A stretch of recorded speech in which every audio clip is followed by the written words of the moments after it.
মান ইয়াখুযু আন্নী হাযিহিল কালিমাত ফায়ামালু বিহিন্না আও ইউআল্লিমু মান ইয়ামালু বিহিন্না।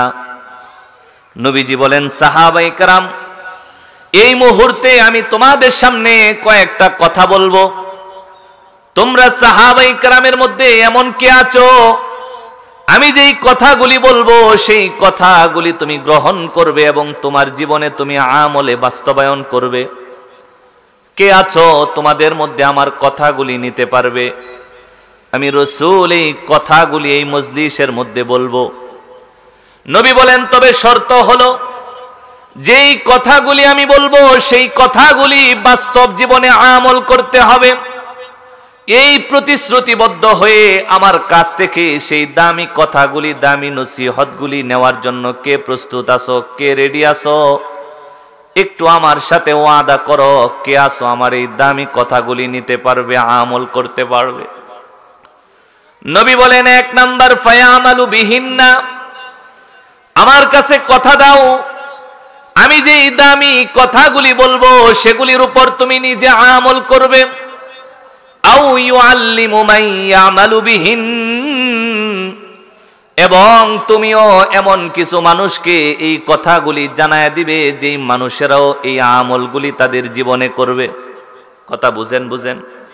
নবী বলছে, এমন কে আছো, আমি দামি কিছু আমলের কথা বলবো, এই আমলগুলি নিজের জীবনে নিজে করবে, এবং তুমিও তোমার জায়গা থেকে এমন কিছু মানুষকে এই কথাগুলি জানায় দিবে যেই মানুষগুলিও এই কথাগুলির উপর নিজে আমল করবে। এই মুহূর্তে সাহাবায়ে কেরামের পক্ষ থেকে বিখ্যাত হাদিস প্রকাশক আল্লাহর রাসূলের কাছ থেকে সবচেয়ে বেশি যেই সাহাবী হাদিস বর্ণনা করেছে ওনার নাম হলেন হযরতে আবু হুরায়রা রাদিয়াল্লাহু তাআলা আনহু।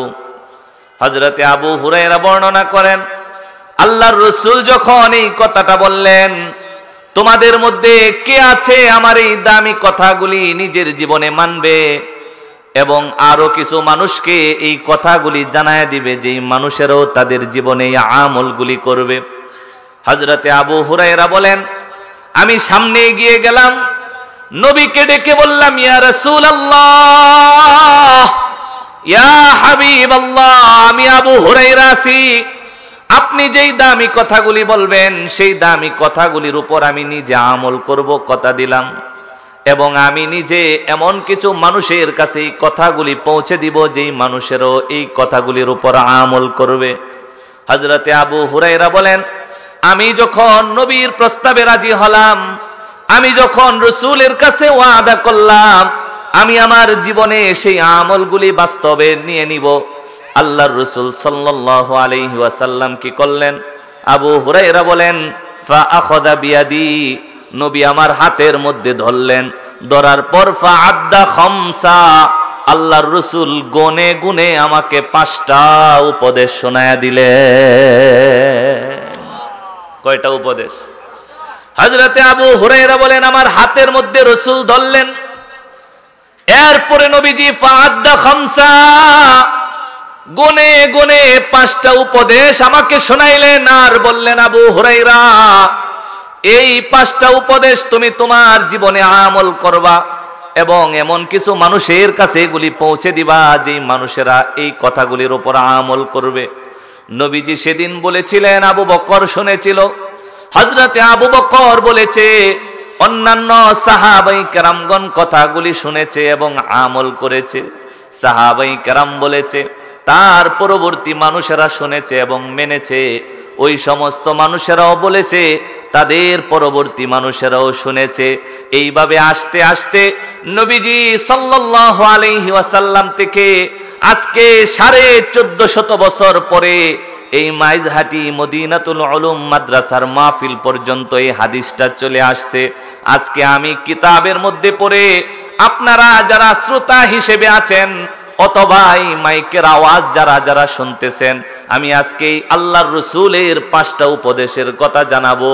আল্লাহর রাসূলের কথা অনুযায়ী আমরা ওয়াদা করি ইনশাআল্লাহ নিজেরাও আমল করব এবং যারা আমল করতে ইচ্ছুক এদের কাছে পৌঁছে দিব। রাজি আছি তো ইনশাআল্লাহ? কে কে রাজি? হাত দেখতে চাই। নারায়ে তাকবীর। আল্লাহ কবুল করেন, হাতগুলি নামান। ও ভাই বলেন তো, হযরতে আবু হুরায়রার হাতের মধ্যে ধরে নবীজি সাল্লাল্লাহু আলাইহি ওয়াসাল্লাম কয়টা কথা বলছে? আরো জোরে কোন কয়টা? 5টা কথা নবীজি গুনে গুনে বলছে, গুরুত্বপূর্ণ 5টা কথা। নইলে রাসূল হাতে ধরে বলতেন না, দূর থেকে বলে দিতেন, কিন্তু আনলেন কাছে, হাতের মধ্যে ধরলেন। এরপরে নবীজি ফাআদ্দা খামসান, গুনে গুনে 5টা কথা বলছেন। আর আবু হুরায়রাকে বলছেন, আবু হুরায়রা নিজে আমল করবা এবং এমন কিছু মানুষের কাছে পৌঁছে দিবা যেই মানুষেরাও এই আমলগুলি নিজের জীবনে করবে। নবীজি বলেন, যদি আমলটা তুমি করতে পারো তোমার জীবনে 5টা উপকার হবে। 1 নাম্বার, তুমি দুনিয়ার সবচেয়ে বড় ইবাদতকারী হয়ে যাইবা। 2 নাম্বার, পৃথিবীর সবচেয়ে বড় ধনী মানুষ তুমি হয়ে যাইবা। 3 নাম্বার, তুমি আল্লাহর দফতরে খাঁটি মুমিন বান্দা হয়ে যাইবা। 4 নাম্বার, পৃথিবীর মধ্যে তুমি একজন সন্দেহমুক্ত মুসলমান হইবা। আর 5 নাম্বার, যতদিন পৃথিবীতে থাকবা কোনোদিন তোমার অন্তর মারা যাইবে না, তোমার অন্তরটা জীবিত থাকবো, তরতাজা থাকবো, সজীব সতেজ থাকবো, যেই অন্তর দিয়া আল্লাহকে পাওয়া যায়। সুবহানাল্লাহ। পুরস্কারগুলা কি কম দামি না বেশি দামি? আরো জোরে কোন, কম দামি না বেশি দামি? বেশি দামি। হযরতে আবু হুরায়রাকে আল্লাহর রাসূল বলতেছেন, আবু হুরায়রা 5টা উপদেশ তোমারে দিতেছি। কয়টা উপদেশ? 5টা। মানুষেরা মাত্র আসতেছে। হ্যাঁ, এই যে 5টা দামি দামি পুরস্কারের কথা বলছি, এগুলো সুইটে গেলে হবে না বাজান। যারা এদিক সেদিক আসেন, আসবেন চিন্তা ভাবনা আছে, একটু তাড়াতাড়ি চলে আসেন, পুরস্কারগুলি নিয়ে এরপরে ইনশাল্লাহ যেদিকে যাওয়ার ইচ্ছা যেতে পারবেন। আল্লাহ পাক আমাদের সবাইকে কবুল করেন। জোরে কোন আমিন। হাতের মধ্যে ধরছে, কার হাতে? জোরে কোন, কার হাতে? হযরতে আবু হুরায়রার হাতের মধ্যে ধরছে। ধরে নবীজি গনতেছেন। 1 নাম্বার, আল্লাহর রাসূল বলেন, ইত্তাকিল মাহারিমা তাকুন আবুদান নাস। নবী বলেন, 1 নাম্বার, আবু হুরায়রা প্রথম যে উপদেশ তোমাকে দিলাম, ইত্তাকিল মাহারিমা তাকুন আবুদান নাস। দুনিয়ার মধ্যে বেশি ইবাদত করার দরকার নাই, ইবাদত কম হলেও চলবে, কিন্তু আমি নবী তোমাকে বললাম দুনিয়াতে যত হারাম কাজ আছে সমস্ত হারামগুলি ছেড়ে দাও। নবী বলেন, আবু হুরায়রা যদি তুমি হারাম কাজগুলি ছাড়তে পারো, আমি রাসূল তোমাকে বললাম তাকুন আবুদান নাস।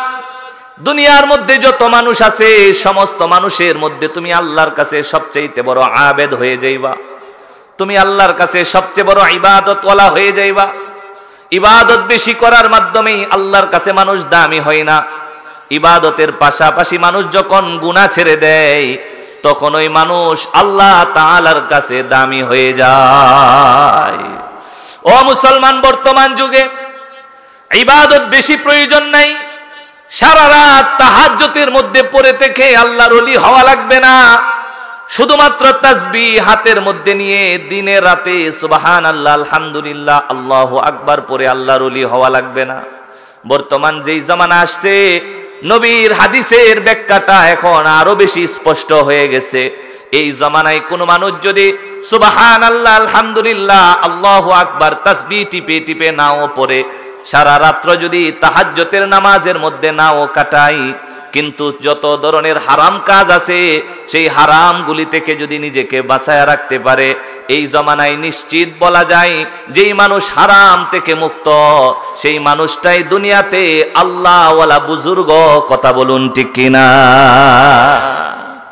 এই জমানায় ইবাদত বেশি লাগবে না, আল্লাহর ওলি হওয়ার জন্য গুনাহ ছাড়তে হবে। কথা বুঝে আসছেনি? কি ছাড়তে হবে? গুনাহ ছাড়তে হবে। এখনকার জামানায় গুনাহ করা সহজ না কঠিন? কোন তো একটু জোরে জোরে কোয়েন, গুনাহ করা সহজ না কঠিন? সহজ, একেবারে সহজ হয়ে গেছে। আপনি চিন্তা করছেন, আমরা তো শুনছি মানুষের কাছে যে আজ থেকে 20, 25, 30 বছর আগে মানুষের গুনাহ করাটা একটা টাফ বিষয় ছিল, কঠিন ছিল। রাস্তায় বেরোইলেই আপনি মহিলা মানুষ দেখতে পাবেন, এটা সম্ভব ছিল না। আগের যুগের মানুষ নাকি বাবার বাড়িতে যদি মহিলা বেড়াইতে যেত তাহলে রিক্সা আগে খবর দিয়ে বাড়িতে আনত। এরপরে বাড়িতে আনার পরে রিক্সাওয়ালা রিক্সা রাইকা দূরে কোথাও গিয়া দাঁড়ায় থাকত। এদিক দিয়ে ছোট ছোট বাচ্চারে দিয়া খবর নিত রিক্সাওয়ালা কি রিক্সার কাছে আসে না দূরে গেছে। এবার মহিলা আস্তে করে যেই পরিমাণ কাপড় চোপড় গায়ে জড়ানো লাগে পুরাটাই দিত। দেওয়ার পরে আবার বাড়ির পুরুষদেরকে বলতো যে রিক্সার চতুর্দিক দিয়ে একটা দশা দিতে আগে গিরাট দেও। কথা কইন ঠিক কি ঠিক না? আমার চাইতে তো আপনারা ভালো জানবেন। আমি তো এই যুগটা পাইছি না, কিন্তু আপনারা নিজেরা তো নিজেরা চোখে দেখছেন। যতটুকু শুনছি রিক্সার চতুর্পাশ দিয়ে এরপরে কাপড় দিয়ে দশাতি দিয়া মহিলাদের লম্বা কাপড় দিয়া গিরাট দিচ্ছে। এরপরে আস্তে করে মহিলাটা ঘর থেকে এমন ভাবে বেরোইতো যাতে করে বাড়ির বা আশেপাশের রাস্তাঘাটের বাজারের প্রতিবেশী কোনো মহিলা যেন তাকে দেখতে না পায়। আস্তে করে গিয়া রিক্সার মধ্যে ঢুকতো। আবার সাথে করে একটা বাচ্চা লোক দিয়া দিত, ছোট বাচ্চা দিয়া দিত সাথে করে। মহিলা যাচ্ছে বাবার বাড়ি, বাচ্চা কেন? রাস্তাঘাটে যদি ড্রাইভারের সাথে কোনো কথাবার্তা বলা লাগে মহিলার যেন বলতে না হয়, বাচ্চার মাধ্যমে যেন কথাগুলি আদান প্রদান করা যায়। কথা বলুন ঠিক কিনা? এইভাবে 20-25 বছর 30 বছর আগেও মহিলারা চলতো। রাস্তাঘাটে বের হইলেই আপনি একটা বেগানা নারী দেখবেন, একটা পর্দাহীন নারী দেখবেন। এটা সম্ভব ছিল না। গুনাহ কিভাবে করবে? কিন্তু এখন মনে হয় রাস্তাঘাটে বের হলে সামনে বেগানা মহিলা একটাও পড়ে না, নাকি কদমে কদমে? জোরে কোন কদমে কদমে পড়ে কি পড়ে না? আহা, অনেকে আফসোস করে হুজুর মঙ্গলবারে বাজারেই যাইতে পারি না বেডটেনের কারণে। কথা কইন ঠিক কি ঠিক না? তাইলে আপনারাই বলেন, আগের যুগে গুনাহ করাটা সহজ ছিল না, এখন সহজ হয়ে গেছে। রাস্তা থেকে বের হইবেন, রাস্তায় গুনাহ, অটোতে গুনাহ, সিএনজিতে গুনাহ, বাজারে গুনাহ, যেখানেই দাঁড়াইবেন সেখানেই গুনাহ, মার্কেটে গুনাহ। আপনার তো কোনো পাত্তাই নাই মহিলাদের কারণে। ও ভাই, বর্তমান সময়ে গুনাহটা সহজ হয়ে গেছে। আরেকটা উদাহরণ দিলে বুঝবেন। আরো মানুষের মুখ থেকে শুনছি, আগের জমানায় কেউ যদি সিনেমা দেখতে চাইতো তাইলে আগে টাকা পয়সা রেডি করা লাগতো। এরপরে কোন দিন যাইবো, কোন হলে যাইবো, ফুলের ঘাটে যাইবো না কিশোরগঞ্জে যাইবো, এটা আগে ঠিক করা লাগতো মাসওয়ারা কইরা।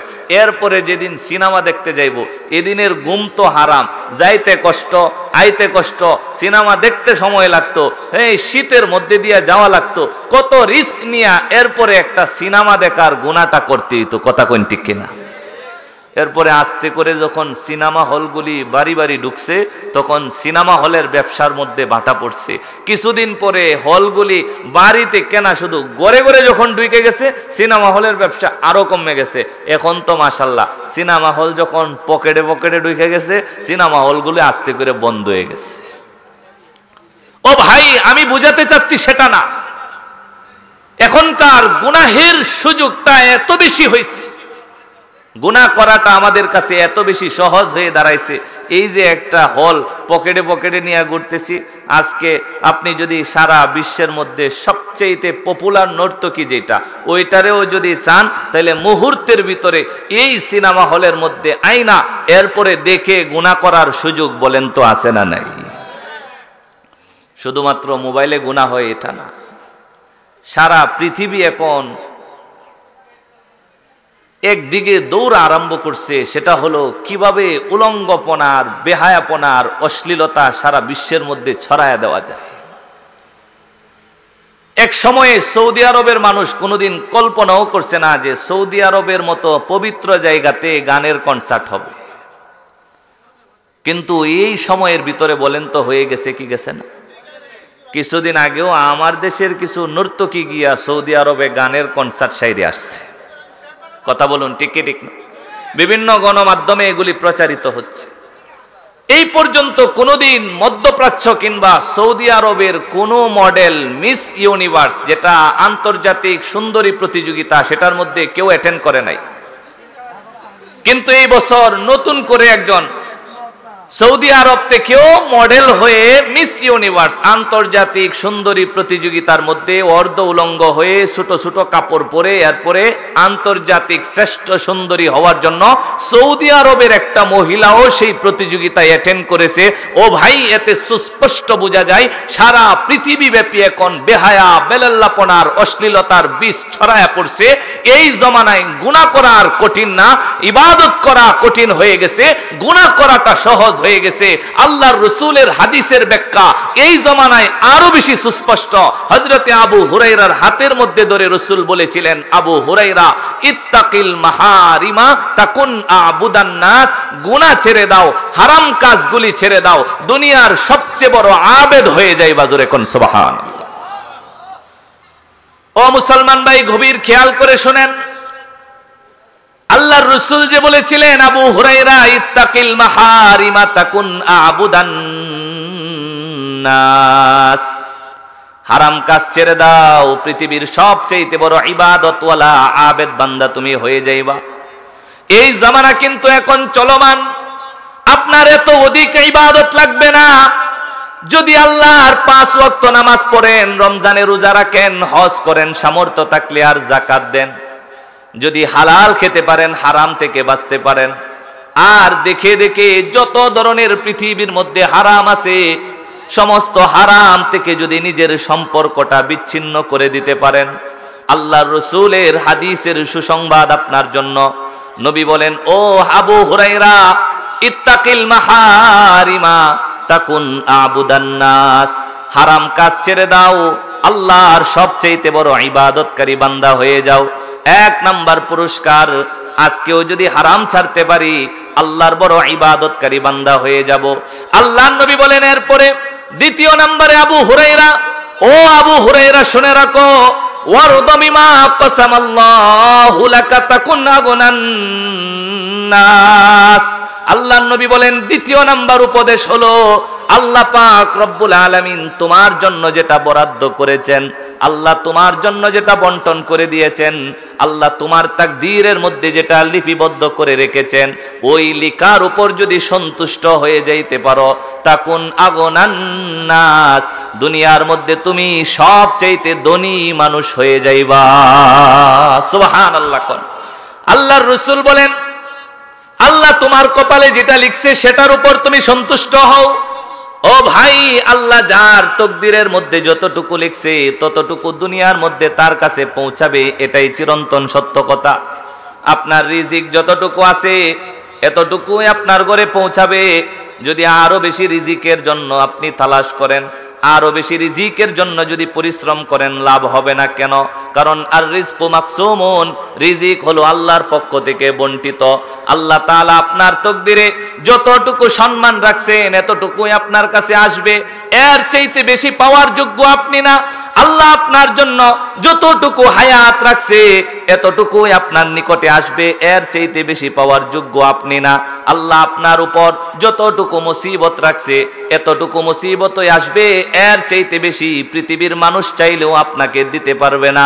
আল্লাহ আপনার উপর যতটুকু বিপদ রাখছে এতটুকু বিপদই আসবে, পৃথিবীর সমস্ত মানুষ মিলে চেষ্টা করলেও বিপদ বাড়াতে পারবে না। এই কারণে নবী বলেন, ও আবু হুরায়রা, ওয়ারদা বিমা কাসামাল্লাহু লাকা, আল্লাহ তোমার জন্য যেটা নির্ধারণ করেছেন সেটার উপর তুমি সন্তুষ্ট হয়ে যাও। তুমি এই কথার স্বীকার করো, আল্লাহ যেটা আমাকে দিলেন আমি আল্লাহর উপর খুশি হয়ে গেলাম।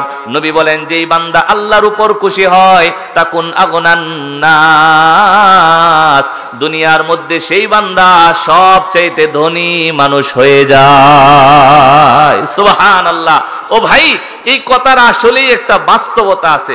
দেখেন, আল্লাহ আমাকে যতটুকু দিছে, আমি যদি এতটুকু নিয়ে স্যাটিসফাইড হতে পারি, আমার মধ্যে যদি তৃপ্তি কাজ করে, স্যাটিসফ্যাকশন যদি কাজ করে, আমি যদি বুঝি যে হ্যাঁ আমি আরো পরিশ্রম করলে এর চাইতে আর বাড়বে না, কারণ আল্লাহ যতটুকু লিখছেন আমার ভাগ্যে যতটুকু আছে এতটুকুই আমার কাছে আসবে, এটা যদি মানতে পারি, বলেন আমার মতো ধনী মানুষ কি পৃথিবীতে আর কেউ আছে? কেউ নাই। কিন্তু এখন এলাকার যত মানুষ আছে, যত দেশের মানুষ আছে, সব মানুষ হলো ফকির। সব মানুষ কি ফকির? জোরে কোন, সব মানুষ কি ফকির। কেন ফকির বলবেন হুজুর? আমার এত এত টাকা আছে, হ্যাঁ, মানুষ শিল্পপতি বলে ফেলতে চায়, আপনি আমারেও ফকির বললেন। মাইজহাটিতে অনেক ধনী মানুষ আছে, যেই ধনী মানুষের কাছে অনেক টাকা আছে, কিন্তু আমি বলবো সেও ফকির। কেন ফকির? কারণ ফকির সব সময় আরো খুঁজে, আরো খুঁজে। যতটুকু থলিতে হয়েছে এটা যথেষ্ট না, আরো দরকার, আরো দরকার, আরো 5টা দোকানে যেতে হবে, আরো 5 জনের কাছে হাত পাততে হবে। যে হাত পাতে, যে খুঁজে, সেই তো ফকির। আর যে বলে যে না এতটুকুই যথেষ্ট, আর লাগবে না, সেই প্রকৃত ধনী। কথা বলুন ঠিক কিনা? এখন আমার গ্রামে অনেক ধনী মানুষ আছে, 1 কোটি টাকার মালিক হয়েছে। সে এখন রাত্রে ঘুমায় না, দিনে টেনশন করে আর 1 কোটি টাকা কিভাবে বানাবে। কথা কোন ঠিক কিনা? যার কাছে 10 লাখ আছে এর চিন্তা আর 5 লাখ টাকা বাড়ায় 15 লাখ টাকা কেমনি হইব। হ্যাঁ, যার কাছে 2 কোটি আছে এর ধান্দা 3 কোটি কেমনি হইব। যার 2 কানি জায়গা আছে এ চিন্তা করে আর 1 কানি বাড়ায় 3 কানি একটা বানাইতে হইব। যার একটা বিল্ডিং আছে সে চিন্তা করে আরেকটা বিল্ডিং কিভাবে বানানো যায়। যার পুলেরঘাট বাজারে একটা বিট আছে সে চিন্তা করে আরেকটা বিট কেমনে কেনা যায়। যার একটা ব্যবসা আছে সে চিন্তা করে আরেকটা ব্যবসা কিভাবে সামনে ঝোরানো যায়। ও ভাই, যার যতটুকু আল্লাহ দিছে কিন্তু সন্তুষ্ট হয় না, আরো খুঁজে, আরো খুঁজে। ওই যে ফকিরের মতো, যতটুকু হয়েছে হয় না, আরো 5 জনের কাছে যাওয়া লাগবে, আরো 5টা দোকানে যাওয়া লাগবে। বলেন তো, যার হয় না আরো খুঁজে সেই তো ফকির। আর যে সন্তুষ্ট হয়ে যায়, আল্লাহ যতটুকু দিছেন এনাফ, আর দরকার নাই, বলেন সেই প্রকৃত ধনী। কথা বলুন ঠিক কিনা? আল্লাহর রাসূল এই কথাটাই বলছেন, আবু হুরায়রা, আল্লাহ তোমারে যতটুকু দিছে এতটুকুর উপরেই কি থাকবা? জোরে কোন, জোরে কোন, কি থাকবা? সন্তুষ্ট, সবর। আল্লাহ তোমারে থ্যাংক ইউ, আল্লাহ ধন্যবাদ, আমারে যতটুকু দিছো পাইছি। আল্লাহ আরো যদি আমার থাকে ভাগ্যে সেটাও আমার কাছে আসবে, আমি দাফরাইলে কাম হইতো না। কথা কোন ঠিক কিনা? আমার যতটুকু আছে ততটুকু আমার কাছে এসে পৌঁছাবেই। আমি যতই চেষ্টা বাড়ায় দিই যে না আরো লাগবে, আরো লাগবে, এমন চেষ্টা, চেষ্টার দিকে যেতে যেতে নামাজ শেষ, চেষ্টার দিকে যেতে যেতে রোজা শেষ, চেষ্টার দিকে যেতে যেতে আল্লাহর ইবাদত শেষ। নবী বলেন লাভ হবে না, দুনিয়ার ফকির হয়ে তাইকা যাইবা। কিন্তু যদি আল্লাহর উপর খুশি হয়ে যাইতে পারো, সন্তুষ্ট হয়ে যাইতে পারো, নবী বলেন তাকুন আগুনান নাস, দুনিয়াতে তুমি সবচেয়ে ধনী, তোমার চাইতে ধনী পৃথিবীতে আর কেউ নাই। কোন সুবহানাল্লাহ। হযরত আব্দুল্লাহ ইবনে আব্বাস রাদিয়াল্লাহু তাআলা, আমার আগে ইয়াহইয়া মাহমুদ শাহ হুজুর হযরতে আব্বাসের কথা বলছে না, ওনার ছেলে হযরত আব্দুল্লাহ ইবনে আব্বাস, নবীজি সাল্লাল্লাহু আলাইহি ওয়াসাল্লাম আব্দুল্লাহ ইবনে আব্বাসকে ডাকছেন। আব্দুল্লাহ ইবনে আব্বাস উনি রাসূলের ডাকে সাড়া দিবেন, লাব্বাইক ওয়া সাআদাইক ইয়া রাসূলুল্লাহ। নবীজি আমি হাজির, কি বলবেন? নবীজি বলেন, ও আব্দুল্লাহ ইবনে আব্বাস, তোমারে দামি দামি কয়টা কথা কমু। হযরত আব্দুল্লাহ ইবনে আব্বাস বলেন, হুজুর কি বলবেন? নবীজি বলেন, শুনে রাখো, পুরা পৃথিবীর সমস্ত মানুষ যদি একত্রিত হয়ে যায়, সবাই মিলে তোমার উপকার করবে। কি করবে? উপকার করবে। বুঝেন, বুঝেন, পিছনেরা বুঝেন, এ পিছনের ভাই বুঝেন, সবাই একত্রিত হয়ে গেছে, তোমার কি করবে? উপকার করবে। নবীজি বলেন, একটু উপকারও তোমার করতে পারবে না, হ্যাঁ ততটুকুই করতে পারবে যতটুকু উপকার আল্লাহ তোমার তাকদিরে লিখে রাখছেন। আবার নবী বলেন, ও আব্দুল্লাহ ইবনে আব্বাস, পুরা পৃথিবীর মানুষ যদি জমায়েত হয়ে যায়, পুরা পৃথিবীর মানুষ যদি একত্রিত হয়ে যায়, সবাই মিলে তোমার ক্ষতি করার চেষ্টা করে, তোমার এদিক দিয়ে লস করবে, ওই দিক দিয়ে ক্ষতি করবে, এদিক দিয়ে তোমার সম্মান নষ্ট করে দিবে, ওই দিক দিয়ে তুমি উঠে যাচ্ছ তোমাকে নিচে নামিয়ে দিবে, যত ধরনের ক্ষতি আছে দুনিয়ার মধ্যে। আল্লাহর রাসূল বলেন, পুরা পৃথিবীর মানুষ এক হয়ে গেছে, তোমার ক্ষতি করার পায়তারা করে, চেষ্টা করে। আল্লাহর নবী বলেন, আল্লাহর কসম করে বলি, কেউ তোমার ক্ষতি করতে পারবে না, হ্যাঁ ততটুকুই ক্ষতি করতে পারবে যতটুকু ক্ষতি আল্লাহ তোমার নামে লিখে রাখছে। এই কারণে নবীজি হযরতে আবু হুরায়রার হাতের মধ্যে ধরে বলছিলেন, ও আবু হুরায়রা, 1 নাম্বার আমল হলো ইত্তাকিল মাহারিমা তাকুন আবুদান নাস, দুনিয়া থেকে হারাম কাজগুলি ছেড়ে দাও, দুনিয়াতে তুমি সবচেয়ে বড় আল্লাহওয়ালা। 2 নাম্বার ওয়ারযু বিমা কাসামাল্লাহু লাকা তাকুন আগনান নাস, দুনিয়ার মধ্যে আল্লাহ তোমারে যা দিছে সেটা নিয়ে খুশি থাকো, তাহলে তুমি দুনিয়ার মধ্যে সবচেয়ে ধনী বান্দা। মুসলিম শরীফের এক হাদিসের মধ্যে নবীজি সাল্লাল্লাহু আলাইহি ওয়াসাল্লাম বলেন, লাইসাল গিনান কাসরাতিল আরদি ওয়ালাকিন্নাল গিনা গিনান নাফসি। একটা মানুষের কাছে সম্পদ বেশি আছে, একটা মানুষের কাছে অর্থ বেশি আছে, একটা মানুষের কাছে জায়গা বেশি আছে, একটা মানুষের কাছে অর্থ সম্পদ বেশি আছে, নবী বলেন সেই মানুষটা ধনী না। ধনীকে নবী বলেন ওয়ালাকিন্নাল গিনা গিনান নাফসি, যার মনটা বড়, যার মন ধনাঢ্য, নবী বলেন সেই বান্দাটাই প্রকৃত ধনী। সুবহানাল্লাহ। রাসূল বলেন যার মন বড় সে হলো আসল ধনী, আর যার মন ছোট, ধন অনেক বেশি, রাসূল বলেন সে কিনা, জোরে কোন সে কিনা, সে কৃপণ, সে বখিল। রাসূল বলছে লা ইয়াদখুলুল জান্নাতা বখিলুন, কোন কিপটার জন্য আল্লাহ জান্নাত বানাইছে না। আর কিপটা কোনো সময় ধনী হইতে পারে না। ধনীকে ওয়ালাকিন্নাল গিনা গিনান নাফসি, নবী বলেন যার মন বড় সে হইল দুনিয়াতে সবচেয়ে বড় ধনী। সুবহানাল্লাহ। কেমন ধনী? নবীজি সাল্লাল্লাহু আলাইহি ওয়াসাল্লাম মসজিদে নববীতে বসা, নবীর দরবারে মেহমান আসছে। নবীর একটা অভ্যাস ছিল, মেহমান যদি কোনোদিন আসতো, নবীর ঘরে কিছু থাক আর না থাক, যে কোনোভাবে মেহমানের মেহমানদারির ব্যবস্থা রাসূল করে ফেলতেন। সুবহানাল্লাহ। এটা একটা অনেক বড় গুণ, এটা আল্লাহর গুণ। আল্লাহ পুরা সৃষ্টিজীবের মেহমানদারি করে, কথা কোন ঠিক কিনা? সাহাবাই কেরামের গুণ ছিল, আল্লাহর রাসূলের গুণ ছিল।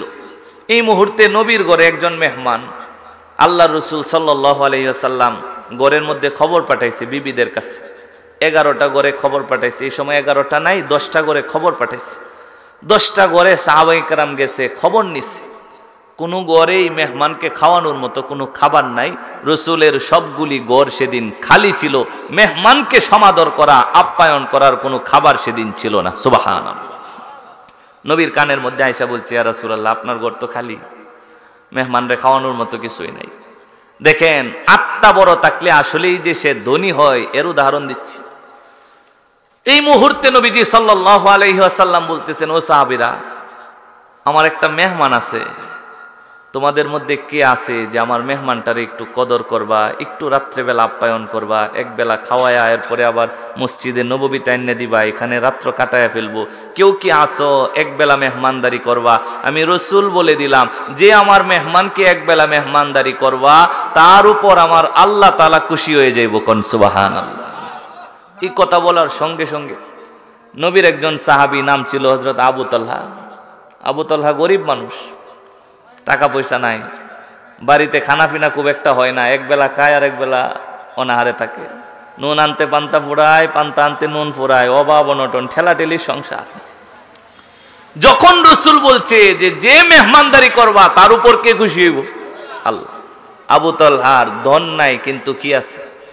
জোরে কোন, মাল সম্পদ বেশি নাই কিন্তু কি আছে? আবু তালহা লাফ দিয়া দাঁড়াইছে, ইয়া রাসূলুল্লাহ, ইয়া হাবিবাল্লাহ, আজকে আপনার মেহমান আমার ঘরে খাইব। কন্যা সুবহানাল্লাহ। আবু তালহার ঘরে খাওন আছে, জানে আছে কিনা কিচ্ছু জানে না, কিন্তু নবীর কথা যেই শুনছে নিজের আর আটকায় রাখতে পারছে না, লাফ দিয়ে উঠে বলছে, ইয়া রাসূলুল্লাহ, আজকে আপনার মেহমান আমার ঘরের মেহমান হইব। কন্যা সুবহানাল্লাহ। মেহমানরে নিয়ে যাইতেছে আর টেনশন মাথার মধ্যে, ঘরে না জানি কি আছে। বাড়িতে গেছে, বাড়িতে যাওয়ার পর বিবিরে ডাক দিছে, সন্তানের নাম ছিল সুলাইম। বিবিরে ডাক দিছে, ইয়া উম্মা সুলাইম, হে সুলাইমের মা, ঘটনা তো একটা ঘটছে। স্বামী যেমন বিবিও তো এমন, বিবিও নেককার, আল্লাহওয়ালা, বুজুর্গ, সাহাবা। বলতেছে, স্বামী কি হয়েছে, ঘটনা কি? আবু তালহা বলতেছে, নবীর ঘরে একজন মেহমান আসছিল, নবীজির ঘরে কিচ্ছু নাই, আল্লাহ রাসূল বলছে আজকে রাত্রে তারে যে মেহমানদারি করব, আল্লাহর কাছে সে নাকি দামি হয়ে যাইব। আমি আর আবেগ সামলায় রাখতে পারছি না, মন তো বড়, আমি তারে টাস করে আমার ঘরের মেহমান বানায় ফেলছি। এখন ঘরের কি হালত সেটা তো আমি জানি না। উম্মে সুলাইম ডাক দিয়া বলতেছে, স্বামী, ঘরের মধ্যে সামান্য পরিমাণ গোশতের তরকারি আছে আর অল্প কিছু আটা আছে, দুইজনে খাইতে পারবো না, একজনে খাইলে সে তৃপ্তি সহকারে খাইতে পারবো। তবে সমস্যা হলো আপনিও খান নাই, আমিও খাইছি না, আর আমাদের ছোট ছোট দুইটা বাচ্চা আছে, এরা না খায়া শুয়ে রইছে, আমি রুটি বানায়া এরপরে এদেরকে ডাইকা ঘুম থেকে উঠায় খাওয়াইতাম। তাহলে কি বোঝা যায় যে অনেক বড় ধনী মানুষ? হ্যাঁ, অনেক বড় ধনী মানুষ না, না অনেক বেশি ফকির? অনেক দুর্বল, অনেক দুর্বল। হুজুর বলছে না, ইসলাম শুরুই হয়েছে দুর্বল মানুষ দিয়া, ফকির ফুকারা দিয়া, গুরাবা দিয়া, গরিব মানুষ দিয়া। হযরতে আবু তালহা বলছে, উম্মে সুলাইম, একদিন না হয় নবীর মেহমানদের খাওয়াইতে গিয়ে আমরা খাইলাম না, কি হইব তাতে? কালকে তো খাবার জমবে, খাবার খাবো। আজকে রাত্রটা তুমি একটু কষ্ট করতে পারবা না? আমি একটু কষ্ট করলাম। বাচ্চা দুইটা তো ঘুমে চলে গেছে, আর ডাক দিও না, সকাল হয়ে যাক, এই খাবারটুকু দিয়া নবীর মেহমানরে মেহমানদারি করে ফেলি। কন্যা সুবহানাল্লাহ। হযরতে আবু তালহা বলে, উম্মে সুলাইম, সামান্য খাবারটুকু প্রস্তুত করো, আমি নবীর ঘর থেকে মেহমান নিয়ে আসি। আল্লাহর রাসূলের মেহমানকে কদর করতে হবে। আজকে আমি আবু তালহা খাবো না, তুমি উম্মে সুলাইমও খাওয়ার দরকার নাই। দুইটা বাচ্চা না খেয়ে বিছানার মধ্যে শুয়ে ঘুমায় আছে, তুমি তাদেরকে ডাকতে যাও না, সকাল হয়ে যাক, কালকে যদি খাবার প্রস্তুত করা যায় সবাই মিলে খাওয়া যাবে। কিন্তু নবীর মেহমান আবেগ দিয়া নিয়ে আসছি, নবীর মেহমান ফিরায় দেওয়া যাবে না। হযরতে আবু তালহা বলে, তুমি খাবার রেডি করো। উম্মে সুলাইম খাবার প্রস্তুত করে। হযরতে আবু তালহা বলে, দেখো যেই পরিমাণ খাবার আছে, দুইজন যদি খাওয়া আরম্ভ করি, দুইজনের জন্য তৃপ্তি সহকারে খাবার হবে না। মেহমান যদি তৃপ্তির সাথে না খাইতে পারে, আল্লাহর রাসূলের দরবারে আমি মুখ দেখাইতে পারবো না। কি করা যায় বিবি, বুদ্ধি দাও। বিবি বলে, স্বামী আমার, আপনি যেটা বলেন সেটাই হবে। হযরতে আবু তালহা ডেকে বলেন, বুদ্ধি একখানা আমার কাছে আছে, আমি মেহমান নিয়ে ঘরে আসি, তুমি খাবারগুলি প্রস্তুত করো, মেহমানকে নিয়ে খাবার খাওয়ার জন্য বসে যাব। প্রদীপ একটা জ্বালায়া রাখবা, বাতি একটা জ্বালায়া রাখবা। যখন ওই দস্তরখানার মধ্যে মেহমানকে নিয়ে বসবো, আমি মেহমানকে বলবো, তাফাদ্দল ইয়া দাইফার রাসূল, হে নবীর মেহমান, দয়া করে খাবারটা শুরু করুন। মেহমান যখন খাবারের মধ্যে হাত দিবে, আমি আস্তে করে তোমাকে ইশারা ইঙ্গিতে বোঝায়া দিব, তুমি পর্দার ওই পাশ থেকে আস্তে করে বাতিটা নিভায়া দিবা। বাতি যখন নিভে যাবে, ঘর অন্ধকারে ছেয়ে যাবে, দুইজনের খাবার তো হবে না, মেহমান একা একা খাবে। আমি পাশে বসে বসে খাবারের ভান করব, অভিনয় করব, আমি মেহমানকে বুঝাবো তার দস্তরখানায় আমিও খাইতেছি। এইভাবে মেহমান খাবে, মেহমান পরিতৃপ্ত হয়ে যাবে, আল্লাহ রাসূলের মেহমানের কদর করা হয়ে যাবে। হযরতে আবু তালহা বলে, আমি যখন খাবার রেডি করব, খাবার নিয়ে যখন মেহমানকে বলবো মেহমান শুরু করেন, তুমি পর্দার ওই পাশ থেকে আস্তে করে বাতিটাকে নিভায়া দিবে, যাতে করে মেহমান বুঝতে না পারে। ও ভাই বলেন তো, আবু তালহার ঘরের মধ্যে আবু তালহার উম্মে সুলাইম ছাড়া আর কিন্তু কেউ ছিল না। কিন্তু যেই মাশওয়ারা করে, যেই বুদ্ধি আর পরামর্শ করে নবীর মেহমানকে কদর করতে চায় আবু তালহা, দুনিয়ার আর কোনো মানুষ যদি নাও জানে, এরপরেও এই খবর একজনের কাছে আসে, জুড়ে বলেন তিনি কে? আবু তালহা গেছে, মেহমানরে নিয়ে আসছে। কথা তো আগে থেকে বাঁকা বোকা করা, যে আমি খাবারে বমু, তুমি আস্তে করে কি করবা, বাতি নিভায়া দিবা। নবীর মেহমান আনছে, দস্তরখানা বিছাইছে, দুইজনে বসছে। মেহমান রে বলছে, মেহমান শুরু করেন। মেহমান বিসমিল্লাহ বলে খাবার শুরু করছে। হযরতে আবু তালহাও বিসমিল্লাহ বলে শুরু করছে, কিন্তু মেহমান খাই, আবু তালহা খাওয়ার ভান করে। এই মুহূর্তে পর্দার ওই পার থেকে বাতিটা উম্মে সুলাইম ফুদিয়া নিভায়া দিছে। হযরতে আবু তালহা খাইতেছে, এটা বুঝাইতেছে মেহমান রে, কিন্তু এক লোকমাও খায় না। কেন? যদি খাই, মেহমানের খাবারের মধ্যে শর্ট পড়ে যাইতে পারে, মেহমানের পেট ভরবে না, তৃপ্তি সহকারে খাওয়া হবে না। এই কারণে পুরা সময়টা শুধু অভিনয় করছে। অন্ধকারের মধ্যে মেহমান একা একা খেয়ে খেয়ে পরিতৃপ্ত হয়ে গেছে। হযরতে আবু তালহা আনন্দ মনে মেহমানকে মসজিদে নববীতে পৌঁছায়া দিছে। রাত্র কেটে গেছে, আবু তালহার পেটের মধ্যে ক্ষুধা, সারা রাত কেটে গেছে।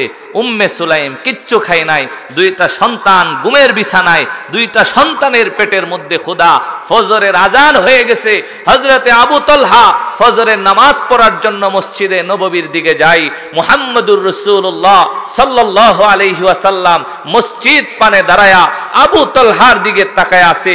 যেই না আবু তালহাকে দেখা যায়, আল্লাহর রাসূল ডেকে বলে, আবু তালহা, রাত্রি বেলা এমন কি মেহমানদারি করলা যে সকাল হওয়ার আগে আল্লাহ জিবরিলকে পাঠায়া তোমার জান্নাতের সুসংবাদ শোনায়া দিছে। ও আবু তালহা, রাত্রিবেলা মেহমানের সাথে এমন কি আচরণ করলা?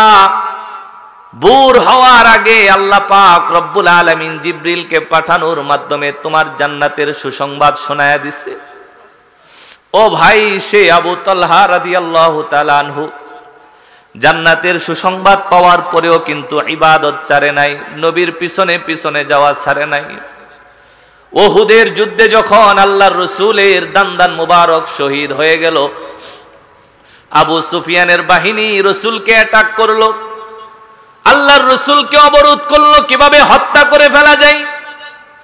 সাহাবায়ে কেরাম রাসূলের চতুর্পাশ ঘিরে ফেলেছে, বুক টান করে নবীর পাশে সীসা ডালা প্রাচীরের মতো শক্ত হয়ে মজবুত হয়ে দাঁড়ায় আছে। তীর আসুক আর বল্লম আসুক, চুরির আঘাত আসুক আর যায় আসুক না কেন, প্রয়োজনে ঝাঁঝরা হয়ে যাব, কিন্তু সামান্য আঘাত যেন আমার নবীর গায়ের মধ্যে স্পর্শ করতে না পারে। চতুর্দিকে সাহাবায়ে কেরাম দাঁড়ানো, নবীর শরীরে কোনো পাশ থেকে আঘাত আসতে পারে না। দূর থেকে কুফফারে মক্কা চিন্তা করে চতুর্পাশ সাহাবায়ে কেরাম সীসা ডালা প্রাচীরের মতো দাঁড়ায় আছে। কিন্তু যদি তীরগুলি উপর দিক থেকে ফেলা যায়, হয়তোবা রাসূলের শরীর বরাবর, মাথা বরাবর এসে পড়তে পারে।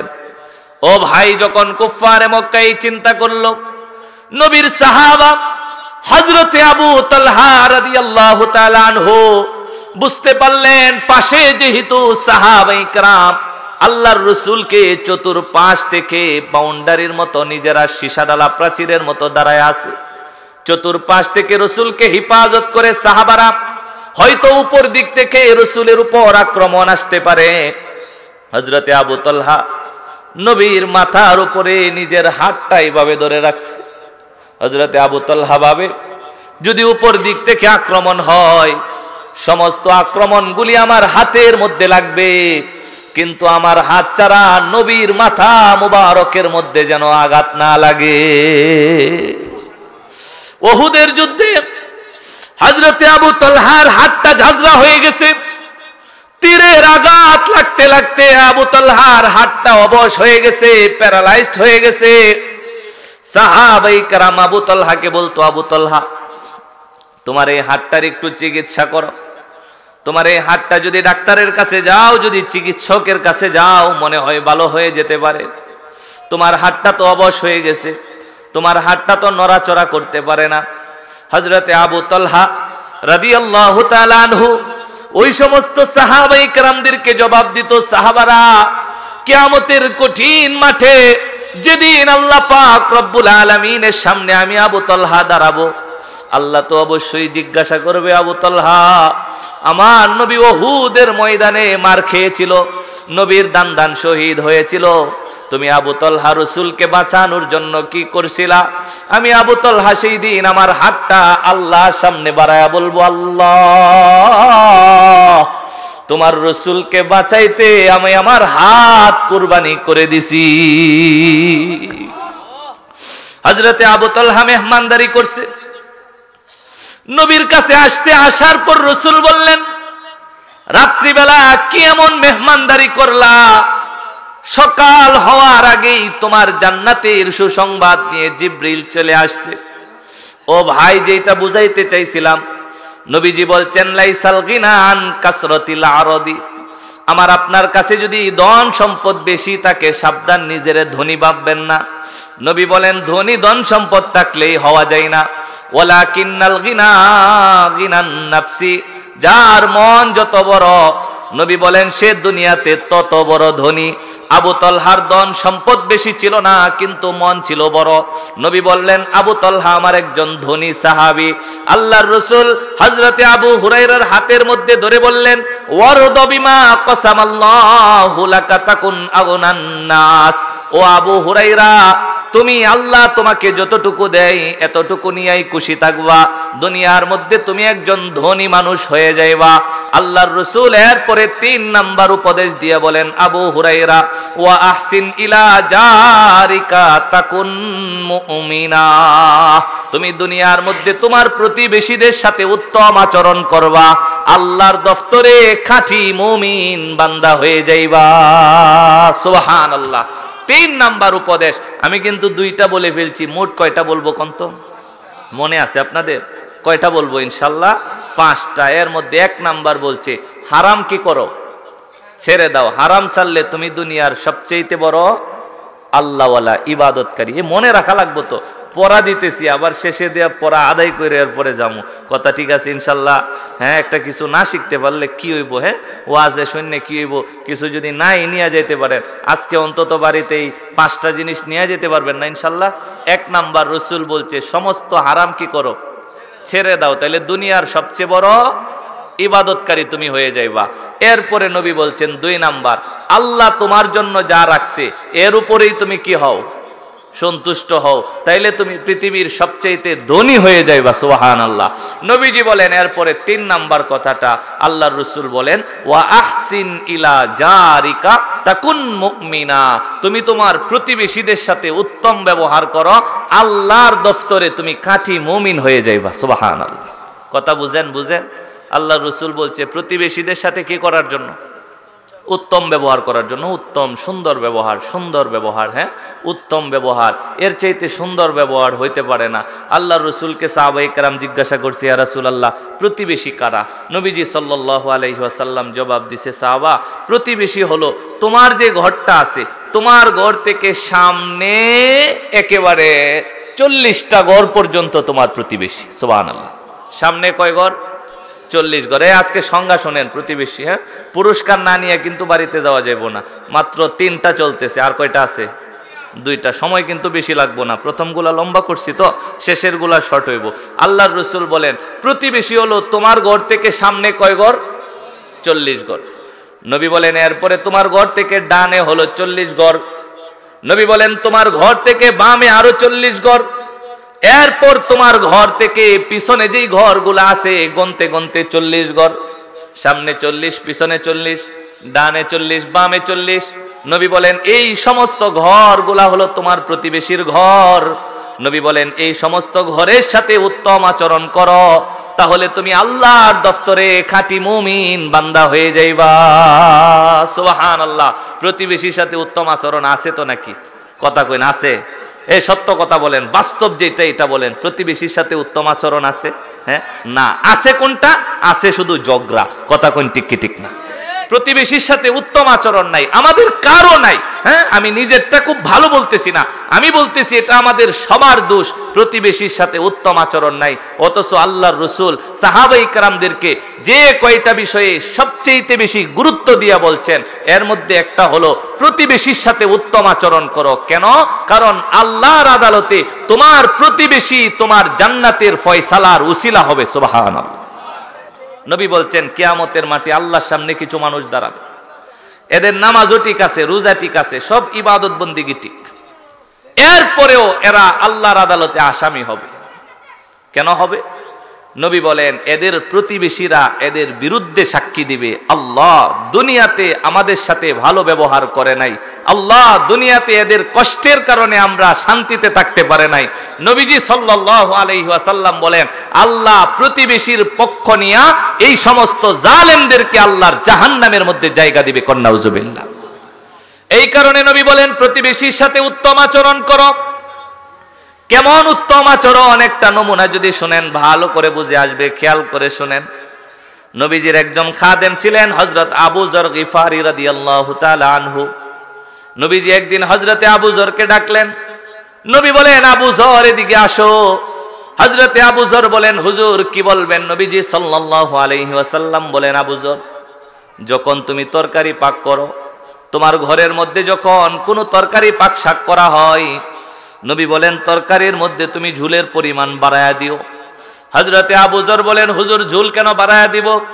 নবীজি সাল্লাল্লাহু আলাইহি ওয়াসাল্লাম বলেন, তরকারির মধ্যে এক্সট্রা ঝুল এই কারণে দিবা, তোমার যে প্রতিবেশী আছে, তুমি যখন তরকারিটা পাক শাক করবা, তরকারির ঘ্রাণ চতুর্দিকে ছড়াবে। কথা বলুন ঠিক কিনা? আল্লাহর রাসূল বলেন, এই যে ঘ্রাণটা অন্যান্য ঘরে যাবে, মানুষেরা হয়তো তোমার তরকারির ঘ্রাণ শোনার পরে সেই তরকারি খাওয়ার মন তাদেরও চাইবে, কিন্তু যদি সামর্থ্য না থাকে, তোমার ঘ্রাণ তাদের নাকে যাওয়ার কারণে আল্লাহর কাছে তোমার জবাব দিতে হবে। এই কারণে নবী বলেন, যদি সম্ভব হয় আস্তে করে তোমার তরকারির মধ্যে যেই গোশতের টুকরা আছে, গোশতের টুকরা এক এক করে প্রতিবেশীর ঘরের মধ্যে পৌঁছে দাও।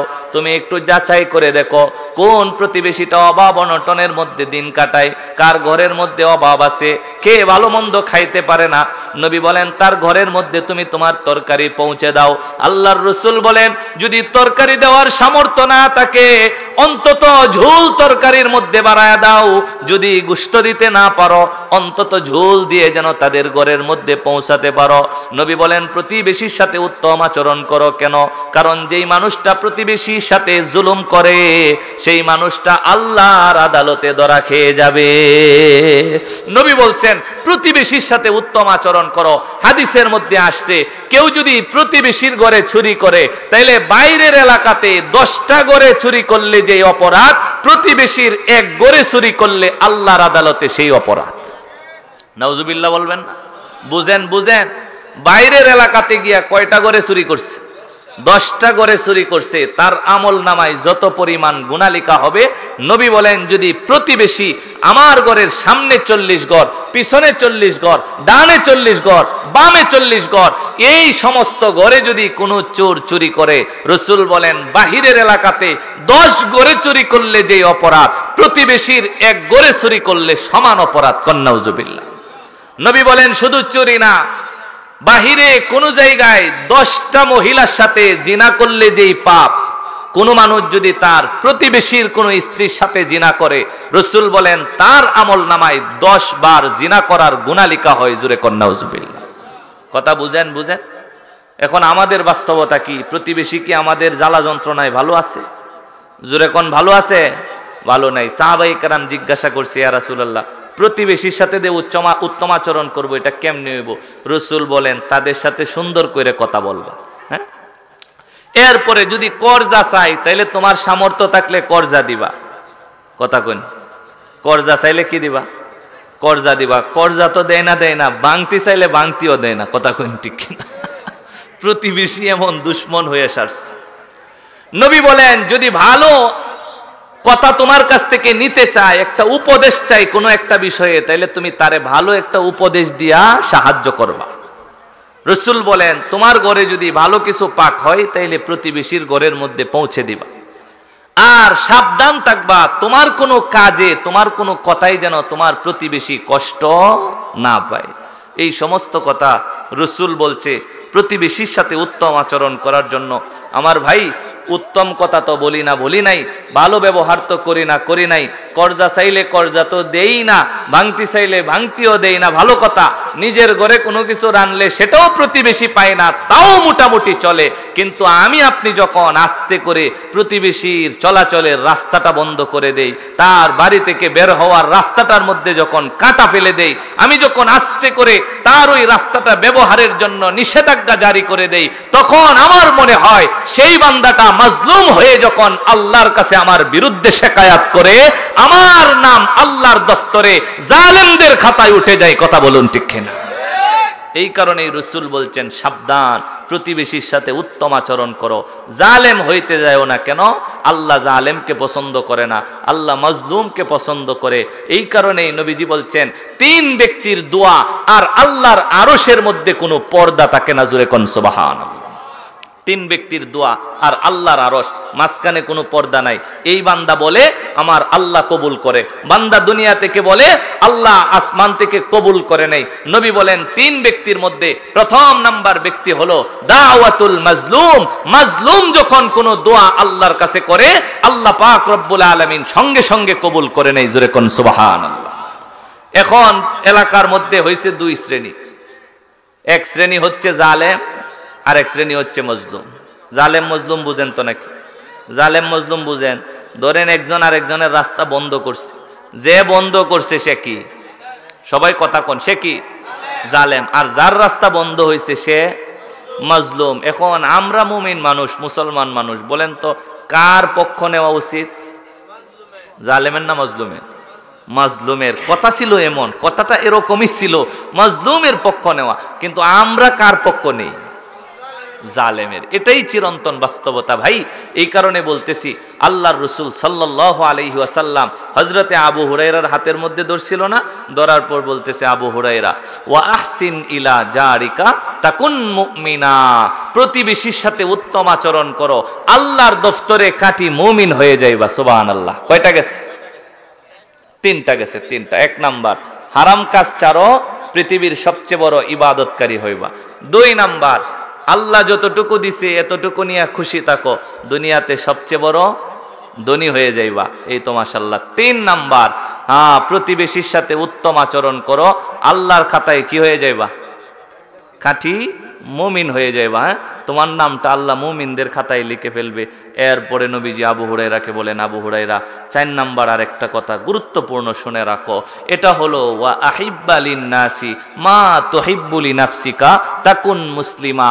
নিজের জন্য যেটা পছন্দ করো সেটা সমস্ত মানুষের জন্য পছন্দ করো, তুমি আল্লাহর বিচারে খাঁটি মুসলমান হয়ে যাইবা। সুবহানাল্লাহ। আল্লাহর রাসূল বলেন ওয়া আহিব্বা লিন্নাসি মা তুহিব্বু লিনাফসিকা, নিজের জন্য যেটা পছন্দ করো, নিজের জন্য যেটা চয়েস, জন্য কালাটা, নিজের জন্য নতুনটা, আরেকজনের জন্য পুরানটা, নিজের জন্য জান্নাত আর আরেকজনের জন্য জাহান্নাম। কথা বলুন ঠিক কিনা? এটাই হলো আমাদের বাস্তবতা। কিন্তু নবীজি বলেন না না, নিজের জন্য যেটা পছন্দ করো সমস্ত দুনিয়ার মানুষের জন্য সেটা পছন্দ করবা।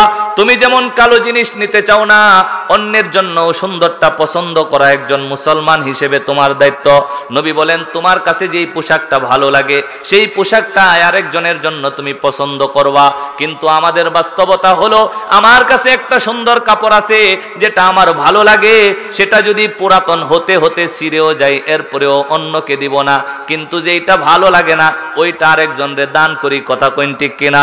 কিন্তু নবী বলেন না না, যেটা নিজের জন্য পছন্দ করো সেটাই অন্য মানুষের জন্য যখন পছন্দ হবে, আল্লাহর রাসূল বলেন তাকুন মুসলিমা, তখন তুমি মুসলমান হয়ে যাইবা।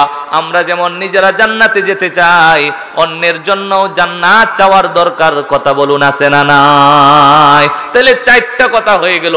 রাসূল এক নাম্বার বললেন হারাম ছাড়ো, তাহলে দুনিয়ার সবচেয়ে বড় ইবাদতওয়ালা। দুই নাম্বার, ও দুনিয়ার মানুষ, আল্লাহ তোমার জন্য যতটুকু রাখছে এতটুকু পায়াই তুমি খুশি হয়ে যাও, দুনিয়ার সবচেয়ে বড় ধনী তুমি। তিন নাম্বার, প্রতিবেশীর সাথে উত্তম ব্যবহার করো, তুমি আল্লাহর আদালতে খাঁটি মুমিন। চার নাম্বার, নিজের জন্য যেটা পছন্দ করো আরেকজনের জন্যও সেটা পছন্দ করো।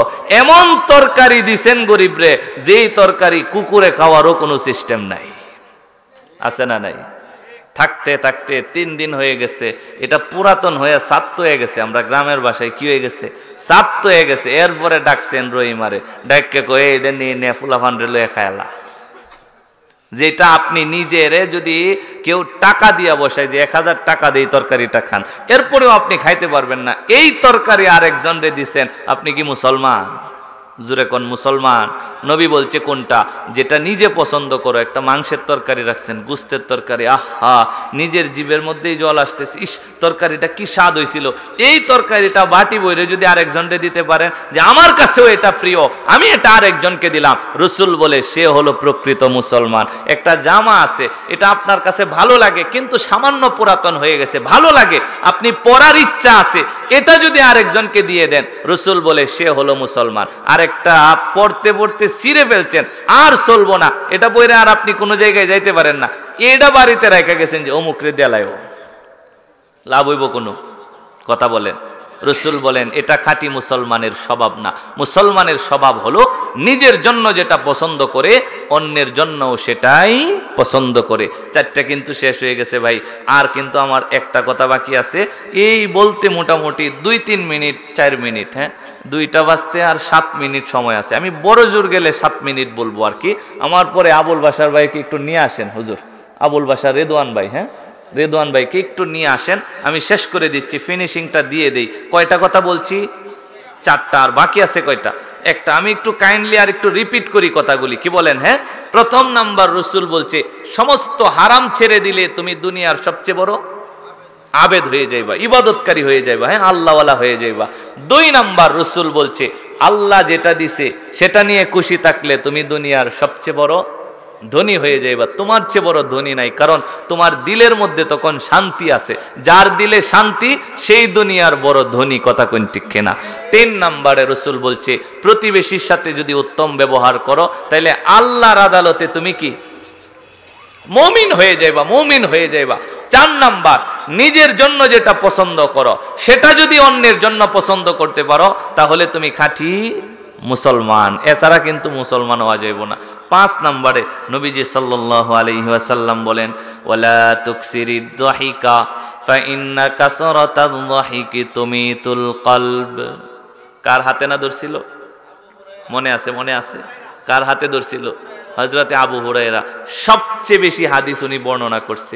দৈরে কি বলছিল? যে এই কথাগুলি তুমি নিজে মানবা এবং যারা মানবো এদেরকে কি করবা? জানায়া দিবা, জানায়া দিবা। হ্যাঁ, আমি জানায়া দিতেছি, সবাই মিলে মেনে ফেলবো। নবীজি হাতের মধ্যে ধরছে, দৈরে 5টা কথা গুনে গুনে বলতেছে। লাস্টের কথাটা বলছি, ইয়া আবু হুরায়রা ওয়ালা তুকসিরিদ দাহিকা ফাইন্না কাসরাতাদ দাহিকি তুমিতুল কলবা। আবু হুরায়রা দুনিয়াতে কিন্তু বেশি বেশি হাসো না, সাবধান, দুনিয়াতে বেশি হাসবা না, বরংস দুনিয়াতে বেশি কাঁদার চেষ্টা করবা। ও আবু হুরায়রা দুনিয়াতে বেশি হাসিও না। কেন? কারণ ফাইন্না কাসরাতাদ দাহিকি তুমিতুল কলবা। যদি দুনিয়াতে বেশি পরিমাণ হাসো তাহলে তোমার অন্তর মারা যাবে। যে মানুষটা বেশি হাসে, অধিক অট্ট হাসি তার অন্তরকে মেরে ফেলে। নবী বলেন এই কারণে বেশি পরিমাণ হাসবা না। বেশি হাসার কারণে মানুষের দিল মারা যায়, আর যখন অন্তর মরে যায় সেই অন্তর দিয়ে আল্লাহর কাছে চাইলে চোখের মধ্যে পানি আসতে চায় না। যার অন্তর মারা যায় তার অন্তর থেকে আল্লাহর জিকির আসতে চায় না। যার অন্তর মারা যায় তার অন্তর আল্লাহর দিকে ইনাবাত হতে চায় না। যেই মানুষটার অন্তর মারা যায় সেই মানুষটা ইবাদত করে মজা পায় না। যেই মানুষটার দিল মারা যায় সেই মানুষটা আল্লাহর জিকির করলে তার কাছে জিকির ভালো লাগে না। কেন? কারণ নবীজি সাল্লাল্লাহু আলাইহি ওয়াসাল্লাম বলেন বেশি হাসা এটা হলো জান্নাতি মানুষের কাজ, আর বেশি কাঁদা এটা হলো জাহান্নামী মানুষের কাজ। কিন্তু একটা পার্থক্য আছে। নবীজি সাল্লাল্লাহু আলাইহি ওয়াসাল্লাম বলেন যারা জান্নাতের মধ্যে বেশি হাসবে তারা দুনিয়ার মধ্যে বেশি কাঁদবে, আর যারা জাহান্নামের মধ্যে বেশি কাঁদবে তারা দুনিয়ার মধ্যে বেশি হাসবে।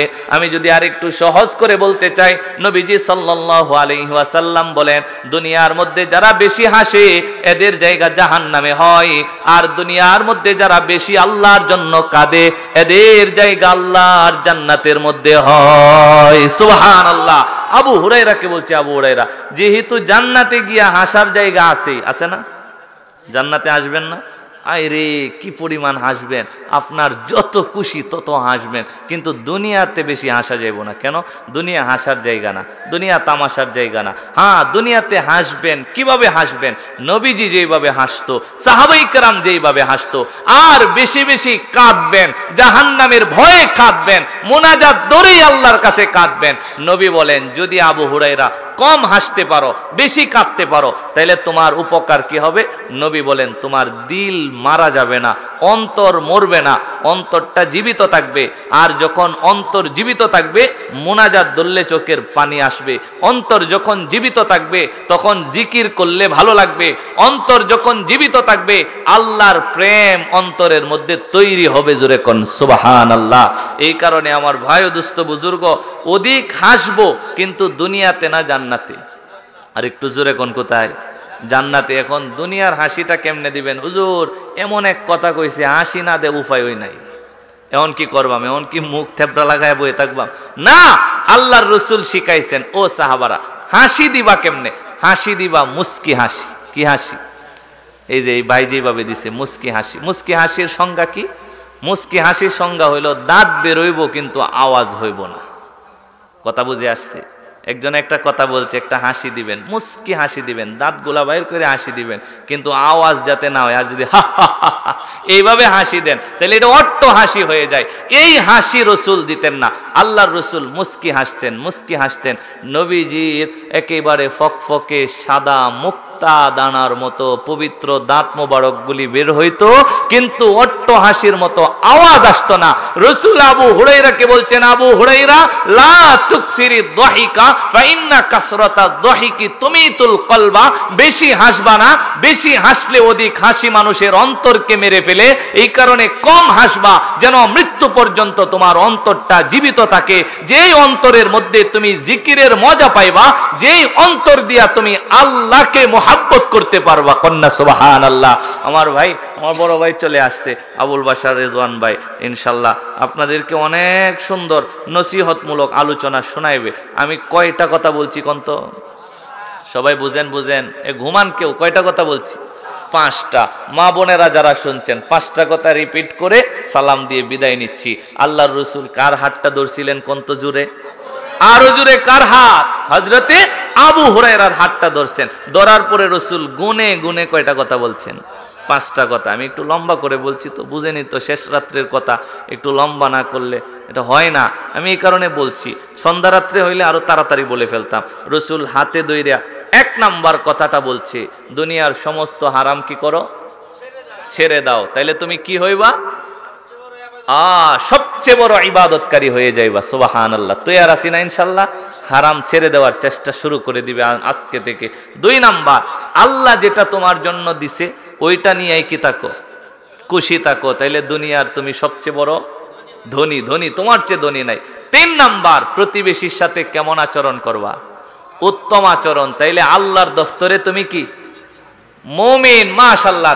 4 নাম্বার, রসুল বলছে তুমি নিজের জন্য যেটা পছন্দ করো সেটা তুমি অন্য মুসলমানের জন্য পছন্দ করবা, তাইলে তুমি আল্লাহর আদালতে সবচেয়ে খাঁটি মুসলমান হয়ে যাইবা। মাশাআল্লাহ। 5 নাম্বারে আবু হুরায়রাকে বলছে, আবু হুরায়রা বেশি হাসছো না, কারণ হাসার জায়গা সামনে আছে। যদি দুনিয়াতেই বেশি হাসা পেলো তাহলে কাঁদার জায়গায় যাওয়া লাগবো। এই কারণে কম হাসবা, তাইলে অন্তরটা কি থাকবো? কোন তাজা থাকবে, জীবিত থাকবে। যেই অন্তর দিয়া জিকির আসবে, দোয়া ধরলে চোখের মধ্যে পানি আসবে। আল্লাহ পাক রব্বুল আলামিন আমাদের সবাইকে এই 5টা গুণ নিজের জীবনে আমল করা, এবং আরেকটা দায়িত্ব, যে আমল করবে তার কাছে এই কথাগুলি পৌঁছে দেওয়া। আল্লাহ তাআলা আমাদেরকে কবুল করেন। সবাই পড়ি আমিন।